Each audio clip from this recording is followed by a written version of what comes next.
Parshas Shmos. There's a little section in this parsha which is very, very, very curious. Strange.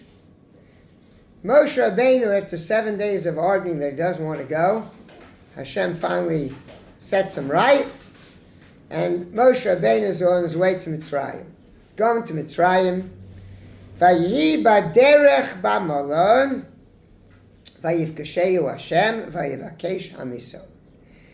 He's on the road, he's at a hotel, and Hashem meets him and wants to kill him. Now, this little section has a lot of mefarshim on it, and a lot of midrashim, and there's a lot to talk about. And I'm not going to be able to go and deal with it in any form of an exhaustive system, but I just want to point out a few things in Pshuto Shel Mikra, in the Pashup Pshat of what the Pasuk says, some insights perhaps. First thing is, Hashem meets him. That's a very strange expression. It's like a chance meeting. Oh, fancy meeting you here. Meeting between HaKadosh Baruch Hu and Moshe Rabbeinu. When we talk about HaKadosh Baruch Hu meeting somebody, right? And then Hashem wants to kill him. If Hashem wants to kill him, kill him. What do you mean Hashem wants to kill him? Right? A very strange expression. And then what happens? Tzipora goes and she gives a bris milah to their son, and everything's taken care of. Everything's fine. What's happening here?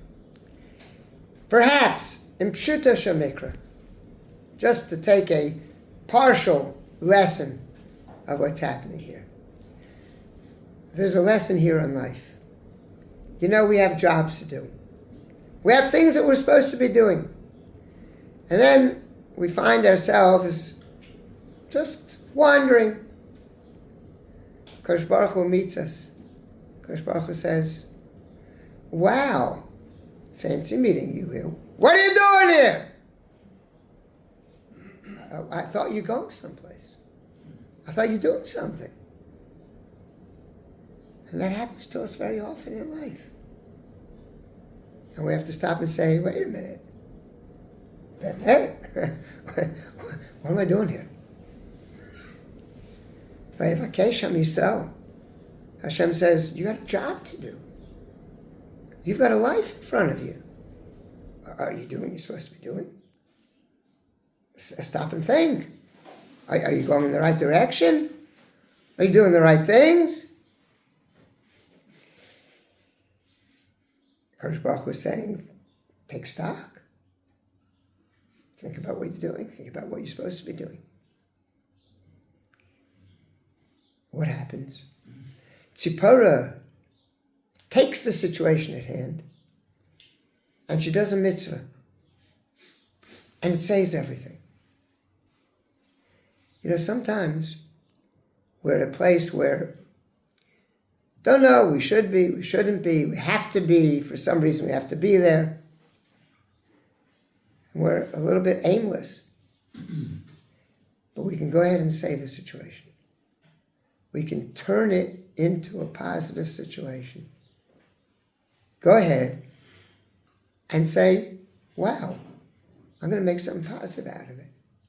I had an uncle, as a Zichrono Livracha, used to have family meetings. And this uncle was big time chacham, and he used to take me on the side and he said, the families, they're involved with their own things. Let's sit down. Tell me what you're learning. Let's sit down and talk about a sugya. You take a situation, which can be just not going anywhere. But wow, you can go do something positive and change it all topsy-turvy and make it into a positive situation. So the lessons perhaps on Pshuto Shel Mikra, we've got jobs to do. Every once in a while we find ourselves saying, I'm wandering. We have to remember HaKadosh Baruch Hu is saying to us, where are you going? What are you supposed to be doing? You have to think about it, especially if you have important things to do. Further, if we are in a situation we can do something about it. Make it positive. Do something good. And you can turn a situation which was parav or worse to be kosher and the mahadrin. You can make it a good situation. Just do action. Do something. And that'll make all the difference. Have a good shot.